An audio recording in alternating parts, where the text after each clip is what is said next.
What's going on, guys? Danny here from Metal Couch, and it's a new guitar day for me, and I wanted to share it with you people on YouTube and talk about a series of instruments that has always been near and dear to me, and that is the Dean VMNT series of guitars. Now, this one's a little special. This one's different from the old silver one that I used to have. If you were following my channel way back in, well, from 2010 onwards, you'll know that I had a silver one of these bad boys, and unfortunately 2013, well, life happens, and I had to part with the silver V, and ever since then I've always wanted another one, but it seems like ever since then, unless you want to go with the budget models or the lower entry models, it's difficult to find a VMNT guitar that doesn't have like a gimmick to it, like a Floyd Rose, or they're even making them with F-holes now in the body, and it's just,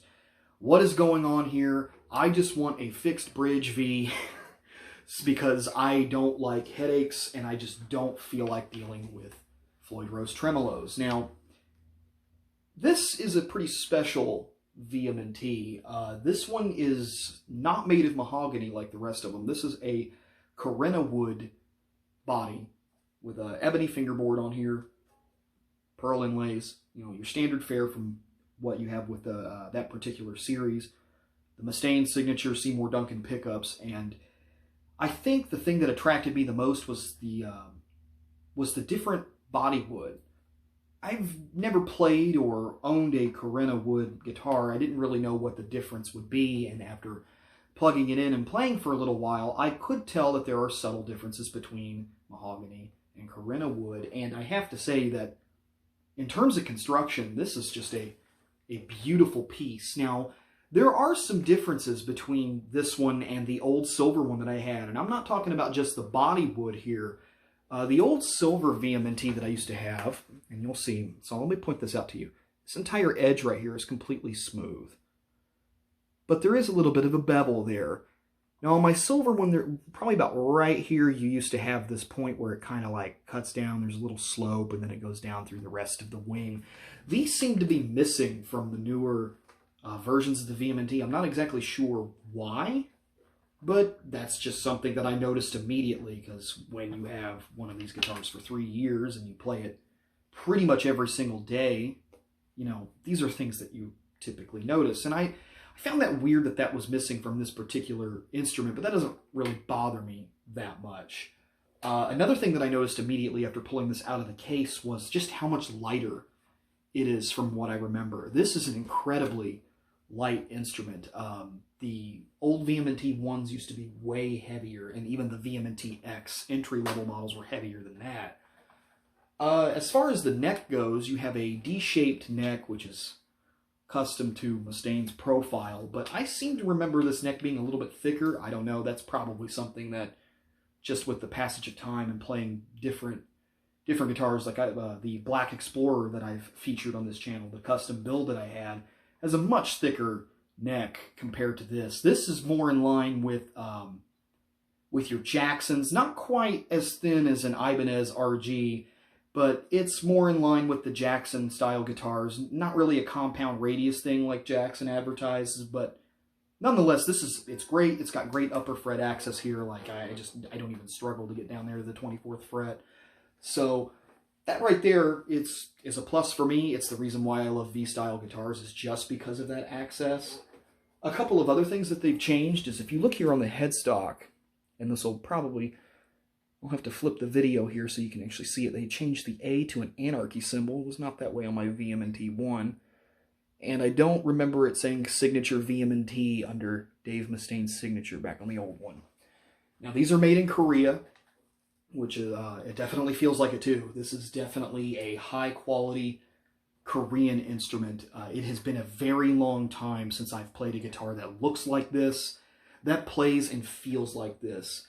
The moment that I picked this up out of the case and just felt the back of the neck, yeah, first off, it was like being taken back to when I had my old one, but I sincerely believe that the neck on this, and even though it is a gloss finish on the back, this neck feels way better than I remember my silver one being. And I really appreciate that, because with something like this, you obviously want it to feel good in your hands, especially with the kind of money that you would be paying for it, which not much of an issue because I got a great deal on this one.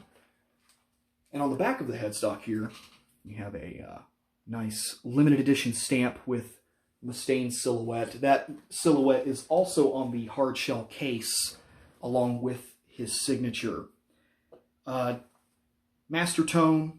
This volume knob here, unlike a lot of these, I'll probably explain this in my old VMNT video, this is for your neck pickup and this is for your bridge. Allegedly the reason for this is because Mustaine does not really use the neck pickup that much, and since he's always on the bridge, he wants to have easy access to be able to roll off that volume, and makes perfect sense for me. I think that's a really cool thing that they did, even if it is just a simple wiring job. You have Grover 6-in-line tuners here, and just the back of this, a battery compartment for the active pickups, and just see if I can get a great look on that finish. Just look at that. Some of the photos that I've taken of this guitar from a distance, depending on the lighting, this doesn't look like a natural finish at all. If you back up far enough and take the photo in the right lighting, this looks like it's just a bright yellow instrument. It's a cool effect. It's kind of like with the Bill Kelleher signature single cut that they have from ESP LTD. From a distance, it kind of looks silver, even though it's green. It's that kind of weird lighting effect. So I appreciate that. And just when you look at this, yes, it is a pointy V-shaped guitar, but because of its natural kind of transparent amber finish, it just looks classy as hell. A friend of mine put it as if somebody from today, a metal guitarist from today, were to go back in time to the 70s and just make a guitar that would shred people's faces in the late 70s. And I kind of have to agree, because this just looks super, super classy. Now, some of the differences between the import Korina wood and the USA Custom Shop that I've noticed from comparison photos is the USA Custom Shop definitely has a more, instead of the finish kind of being horizontal along the body, they're more vertical alongside the body, and the transparency in the wood grain is way more apparent on those USA models.